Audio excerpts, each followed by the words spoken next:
자, 다음에 세 번째, 홍희덕 국회의원 정책보좌관으로 계신 송용환님 나오셔서 발표해 주시겠습니다. 시간 지켜주세요.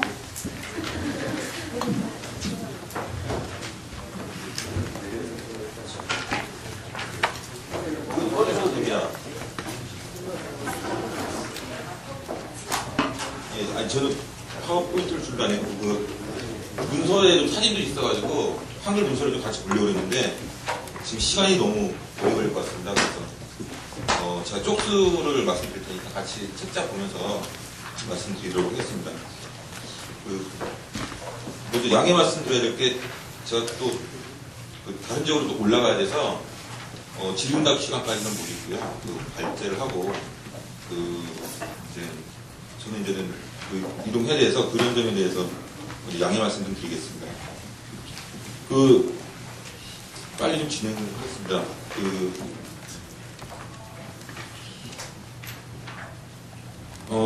조계종 교수님께서 하신 말씀에 대해서 아주 감명 깊게 많이 배웠습니다. 우리나라 국립공원뿐만 아니라 미국의 373개 대부분의 국립공원을 다 보셔서 내공이 기쁘셔서 제가 그분 뒤에 제가 이거 말씀드리기가 참 얕고 저는 그래가지고 상당히 걱정을 많이 했습니다. 근데 우리 남원시에서 이제 우리 과장님이나 기자님께서 말씀하셔가지고 그분 말씀하신 부분들에 대해서 제가 좀 드릴 말씀이 있겠구나 싶었습니다. 우리 또 이후에 또 발표하신 윤주옥 처장님은 저희 국회에서 저희 국정원서라든지 이제 주요 의정 활동할 때 항상 전문가로 이제 초빙해서 모셔가지고 의견을 청취하면서 여러 가지 케이블카뿐만 아니라 국립공원에 어떤 문제점이 있느냐 저희들이 도움을 많이 받고 있습니다. 그래서 많은 좋으신 말씀은 또 윤주 조장님께서 해주실 것 같고요. 저는 시간도 없기 때문에 많이 생략을 하도록 하겠습니다. 조기준 교수님께서 말씀하셨던 국립공원을 지금 산하기관이 환경부 소속기관인데 관리공단에서 지금 운영을 하고 있습니다. 추정기관인데 아시는 분 아시겠지만 이 산하기관 이 공단이 힘이 아주 약합니다. 환경부의 과장한테도 이사관급들의 임원들이 벌벌 떨릴 정도로 힘이 정말 약한, 특히 국립공원 관리공단은 어떤 초라든지 어떤 이런 등급을 매겼는데 전체 65개 산하기관 중에 그러니까 국가 산하기관 중에 63위를 한 정말 힘이 약한 기관입니다. 근데 그런 기관이 정말 국토의 주요한 생태계 보호인 국립공원을 보호하는 기관으로서 자임하기에는 너무 힘이 약하지 않느냐라는 지적에 대해서 정말 공감하고요. 그래서 기상청이라든지 이런 국가기관 청으로 승격화한다든지 설립을 해서 운영하는 게 맞다. 그것이 어쩌면 근본적인 이 국립공원의 문제를 해결하고 또 지역사회와 협력해서 공원도 보존하고 또 지역의 어떤 여러 가지 활동도 기여하는 근본적인 대책이 아닐까 이런 생각을 했습니다. 우리 과장님이랑 계장님께서 말씀하셨는데 과장님께서 말씀하신 이 케이블카의 컨셉과 계장님께서 말씀하신 이 케이블카의 컨셉이 좀 상반된다라고 느꼈습니다. 저만 그렇게 느꼈는지 모르겠지만은 과장님께서는 아무래도 지역경제나 이익 창출, 전통과 보존으로만 먹고 살기 힘들다라는 말씀하셨는데 그 말씀에서 어떤 이 지자체에서 케이블카를 바라보는 시각이 녹아나 있지 않느냐 이렇게 생각이 들었습니다. 그런데 계장님께서는 환경 훼손이라든지 이런 부분들에 대해서 환경성에 대해서 많이 강조를 하셨습니다.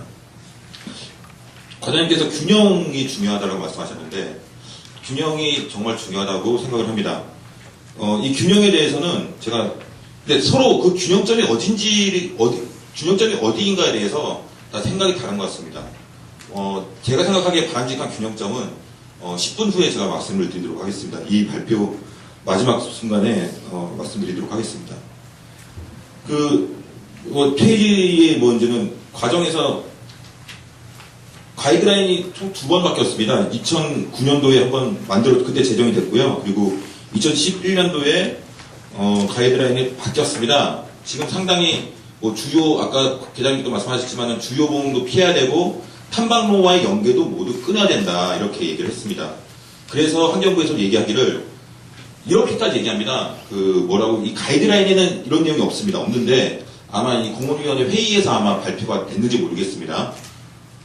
탐방객들이 등산 장비를 못 갖고 가도록 하겠다. 금지시키겠다. 그리고 등산 장비를 갖고 케이블카를 타면 그거를 이제는 뭐 반납시키고 그러니까 등산 장비 없이 올라갔다가 내려오도록 하겠다. 이렇게 얘기하고 있습니다.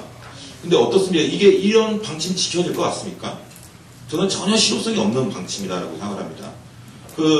보시면요, 페이지 수 11쪽을 보시면요, 국립공원 탐방객 수 많이 늘어나고 있습니다. 지금 입장료 폐지 2007년도 폐지 이후에 급증하고 있습니다. 뭐 한 1000만 명 이상 2004년부터 2007년도 사이에는 1000만 명에서 급증하고 있고, 그리고 페이지 12페이지 보면요, 가태료 고발 실적이 있습니다. 그래서 국정감사에서 항상 얘기를 많이 하고 있습니다. 국회의원들이 국립공원 관리공단과 환경부에 왜 이렇게 단속이라든지 이런 부분들에 대해서 잘 안 되냐. 왜냐면은 꼭 공무원들 뿐만 아니라 국립공원을 이용하는 것은 많은 사람들이 접하기 때문에 국립공원에서 불법 행위가 많다는 건 다 알고 있습니다. 산악회에서 밤마다 공공연히 야간 산행을 결의하고 계획을 세우고 걸릴 수도 있다. 가태료 내는 것도 감수하자 하면서 야간 산행 모집하지 않습니까? 그런 것 공공연하게 그런 건 일이 일어나고 있습니다. 비정규 탐방로 이런 부분들 많이 이용하고 있습니다.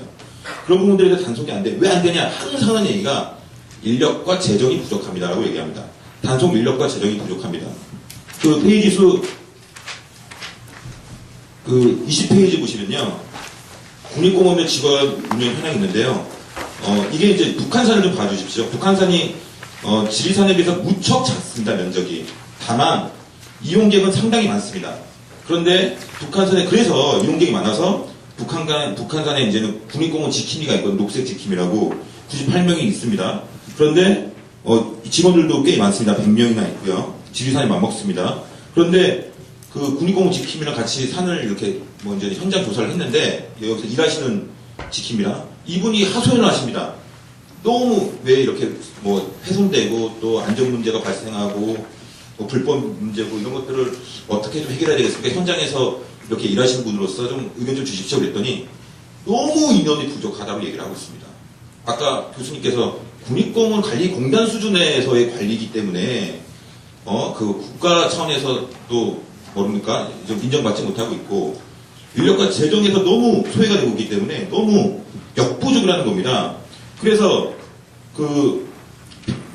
페이지 수 17페이지에서 19페이지 그리고 아까 남원시에서 발표했던 훼손되는 부분들 그런 부분들에 대해서 이게 훼손에 대해서 관리가 안 되는 겁니다.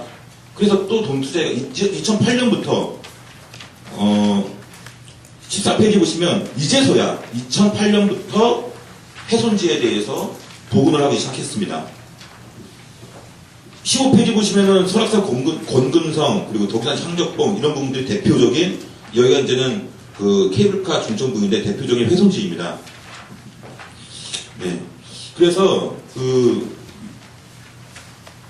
제가 이제는 우리 남원시에서 과장님, 계장님 말씀 듣고 좀 거기에 대해서 이제 제가 이 자료가 전부 국정감사에서 정부로부터 제출받은 자료입니다. 그러니까 제가 의견을 서술한 거는 검은색 네모의 시사점 이 정도가 이제는 의견이고요. 나머지는 전부 다 정부 공무원과 국립공원 관리공단 직원들이 직접 이렇게 기술한 객관적인 자료입니다. 그래서 참고를 하시면 될 것 같습니다. 2009년도에 이제 자연공원의 루프웨이 설치 운영 가이드라인 마련 연구라는 걸 이게 표지가 이렇게 생겼습니다. 제가 보여드리려고 했었는데 그냥 시간이 없으니까 이런 연구 보고서를 만들었습니다. 이 보고서를 만든 이유는 그냥 본격적으로 루프웨이를 설치해야 되기 때문에 가이드라인을 만들자. 근데 저는 이 보고서 보고 깜짝 놀랐습니다. 그러니까 상당히 비관적으로 기술을 했습니다. 이 루프웨이를 설치하는 것에 대해서. 그래서 여러 가지 내용이 있지만요.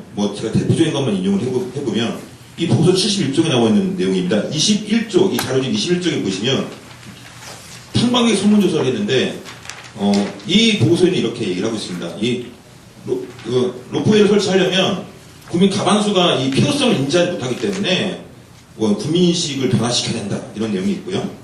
그리고 불가피하게 설치하려면 꼭 필요한 곳에 신중하게 검토를 해봐라, 이렇게 가이드라인을 만들기 위해서 만든 보고서니까 이렇게 나온 게 당연하겠죠.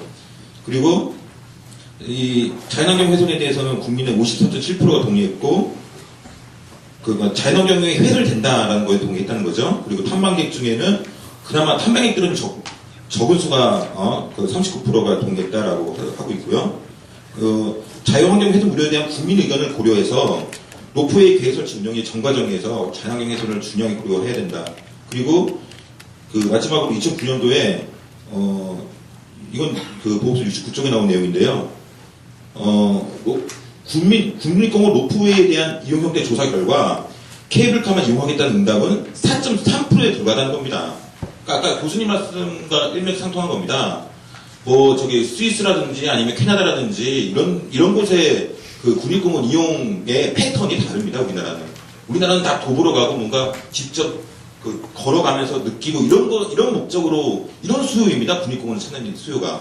왕복만하고, 그리고 등산장비는 다 못 가게 금지되어 있고, 탐방로는 모두 훼손되어 있고, 이렇게 가면은, 과연 통제를 한다고 하면, 과연 거기에 대해서 이 케이블카 수요가 있을 것이냐. 4.3%밖에 없을 건데, 또 통제가 안 된다면 거쳐할 수가 없다. 오히려 탐방로 훼손이라든지 비정규직 탐방로가 훼손되고 이런 것들이 더 급증할 거고, 타박 이런 거에 의한 토심의 약화 이런 것들은 더 급증할 거다, 이렇게 보여집니다. 지역경제 활성화에 대해서도 이것도 2009년 같은 보고서입니다. 같은 보고서에 마지막에 22페이지를 보시면요.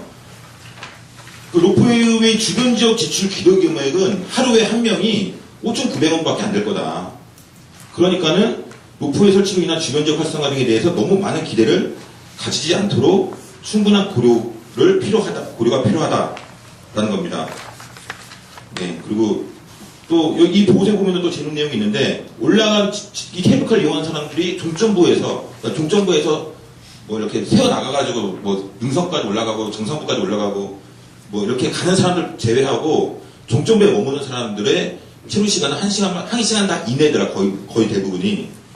과연 1시간 이내, 운행 시간이 남은 시간 23분이라고 하니까 23분 플러스 1시간 이내, 대략적으로 1시간 정도 되는데, 이 1시간을 위해서 케이블카를 타려고 이렇게 관광을 올 것이냐, 여기에 대해서 의문입니다. 제가 결론은 따로 말씀드리지 않겠습니다. 다만 결론을 대신하겠습니다. 23페이지에 있는데요. 24페이지에 보시면요. 이 어린이들의 의견으로 결론을 대신하겠습니다. 균형점이 어디냐에 있어서 이 전체 세대의 소유다. 우리 세대만의 것도 아니고 우리 다음 때, 다다음 때, 그리고 또 앞 세대의 공동의 소유다. 이 소유인데, 과연 그럼 그 균형점은 바로 우리의 후손들, 어린이들의 시각에서, 위치에서 그 균형점을 찾아야 되지 않을까라는 말씀을 드리고 싶습니다. 그래서 우리나라 대한민국 법제처에서 어린이 법제관 행사를 했는데, 한 달 동안 토론을 했습니다. 토론했는데 23페이지 보시면 토론 결과 대부분의 어린이 법제관들이 국립공원 내 케이블카 설치에 반대하는 것으로 나타났으며, 반대 이유로는 케이블카를 설치한다고 관광객이 증가할 것이라는 보장이 없고 미래 세대가 누려야 할 환경의 파괴에 따른 손실이 지역경제 활성화라는 경제적 이익보다 더 크다고 생각하기 때문이다. 국립공원은 아름답게 보존하여 후세에 물려줘야 하는 우리의 재산이라고 생각하는 어린이들이 많아 환경 문제와 환경의 중요성에 대한 어린이들의 높은 관심을 느낄 수 있었다. 이게 법제처 보도자료 원문입니다. 이상 마치도록 하겠습니다.